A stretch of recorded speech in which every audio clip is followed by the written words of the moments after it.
Hey, welcome to Subscribe Your Choppers. I'm Randy Danger. I want to give you a quick update on what's going on with the Chevette build, in case you're following along for that. In case you never watched the video before, this is my 84 Chevette. We're building to do drag racing and burnout contests at Cleetus and Cars. Also, update on Cleetus and Cars coming quick. Well, let's start up front. It is 5-lug converted now.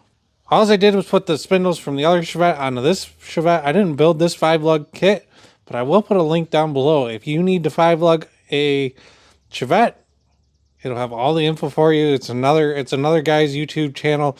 He has a ton of information about how to do this. 3-way adjustable drag shocks on here.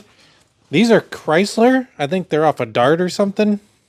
But yeah, I also put upper and lower ball joints in this. I didn't change the tie rods because it's really solid. Nothing wrong with the tie rod. I actually didn't even want to change upper and lower ball joints because parts nowadays just aren't very good anymore, and keeping the stock stuff as long as possible is always great. Everything felt really tight. The problem was almost all of the rubber bushings, or whatever you want to call them, the rubber piece that held the grease in, they're all ripped. So at that point, they're gonna go eventually, and I'd rather just change it for safety instead of being 130 miles an hour losing a ball joint or something stupid. Since I changed that, the next thing I was going to do is put this master cylinder in. But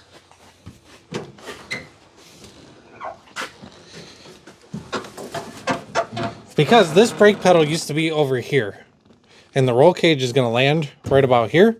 So the roll cage would be, if I could talk, get the words come out of my mouth, slow down, easy. This was over here. The roll cage was going to land here. They were going to be in each other's way. But what I figured out is the guy that had this car before me modified this and actually brought it down over here. So I modified it back, put it in the original spot, plenty of throw. That way, all my stock wiring works, brake lights work, everything, that's all good. Still might have to modify it some. We'll see after we get it pumped up. Now, I did talk to a guy who's pretty much an expert on Chevettes. And he said with this master cylinder and the S10 brakes that are up front, it shouldn't be an issue. I guess the older master cylinders have a smaller bore, and it's kind of an issue with them. Thankfully, this one's a newer model. Now, the next thing I was going to do was pull a steering column out. I have this sweet steering column set up right here. But here's my issue. With some wiring, I could make this all happen. But here's my blinker switch. My wiper switch. If I leave this steering column in it, I keep all this stuff and I don't have to fix it as my ring falls off. So what I figured out is hopefully I can get on a quick release to just go on the steering column, and then a 6-inch extender with a steering wheel that's not flat. Like this is a flat wheel, like a 3-inch dished steering wheel. A racing steering wheel. That kind. And then it'll put steering column exactly where I need it. Plenty of room for me and my wife, who's also going to be drag racing this. And it'll also give you more room to get in and out of the car with that 6-inch extension coming off. Because I'm moving the seat back because I do not fit in this car at all. And I got the room, so why not? So I'm going to have to call up a parts place, Summit or whatever, and get that part coming. That was that guy's solution. He had that steering column in it, and then that really long steering wheel. Get rid of all that. I'm going to move the seat back. Still got to do that. Well, come on back to the back of the car. I got the gas tank just sitting in here. I already scratched it, which is great. I'm trying not to do that. I got to cut that out. Before I cut that out, I got to pull the gas tank out. So that's got to go. This is going to be a street car. So I get 10 gallons, which should do all right. I really want a bigger one, but there's not a lot of room back here about doing some fabrication for sure. Don't get me wrong. I'm not afraid to fabricate and I can do this stuff. But if Cleetus and Cars is in a dang week, which it is technically, I just got to make some stuff happen here. So here's the transmission. Turbo 400. It's out of my figure 8 car, which is also what the motor's out of. and it was broken. Yup. So we got that all welded up. Same thing over here. I didn't know this part was broken. We didn't actually, was moving it on the table when we were welding it, and I found that. This is a fully built Turbo 400. I know it looks like crap because, well, it was in a dirt car, and yeah. So we're going to clean this up and get it looking good. Stall converter's over there on the shelf. It's got the 2500 stall. Let me take you over and show you the motor. So here's the motor, 6.0 Texas speed cam, carbureted. We're running no power steering, so I got this little bracket and a new tensioner. I gotta get a belt for that now.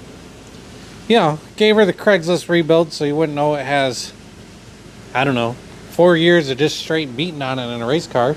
Now it's still cracked. I'm hoping to have it welded up this weekend so I can get it in the car. Cleetus and Cars is in a week. Literally in a week, I need to be loading this on a trailer so we can get ready to go. Speaking of which, it might not actually be a Cleetus and Cars. I sent in my entry form well over a month ago. I think it was March when I sent it in. And yeah, I didn't make it in time. Apparently, I should have signed up sooner. Should have been watching it. So I'm not, they do like an approval thing. They haven't declined me, but they haven't approved me. So, which means more than likely I'm in some kind of like alternate status. So if some people drop out, I could be in. I don't know though. I just know I need to get this car ready in case I do get in, and then we can hurry up and get it on the trailer and get down there. So if you're coming, say hi to me. Hopefully I'll have some bicycles still down there. We're going to try to sneak in through the back gate still. We'll see what happens. Now here's my deal on the Chevette. It doesn't get really good views on my channel compared to the bicycles and the hearse. So, do you still want to see this on the channel? Or should I just keep doing quick updates so you see what's going along or what's coming along? I'm definitely going to do a full video on welding up the block and showing you all that process. But I think other than that, I think I'm just going to work on this off camera. And like I said, we'll just do update videos and of course show you when it finally does a burnout at the end of May, maybe, hopefully at a car show where they're having a burnout contest. That's the plan. And then hopefully I make it to Cleetus and Cars in July. I think it's on, was it the New Hudson? It's wherever it's at. It's over on the East Coast. We're going to try to go to that one. I did sign up for that. I haven't been approved for that yet either. So hopefully I make it to one Cleetus and Cars this year. We'll see what happens. Like I said, drop a comment down below. Do you want to see this car on the channel full time? Or should I stick with bicycles and hearse? And the C10 occasionally. So, I know 4 projects. We do bicycles, we do hearse, we do C10s, and Chevettes. And random other stuff. There's a rat rod that'll be on here soon, too, for a brief episode. So, yeah. Thanks for watching. Don't forget to check out this video over here. God bless you, and I'll see you next time.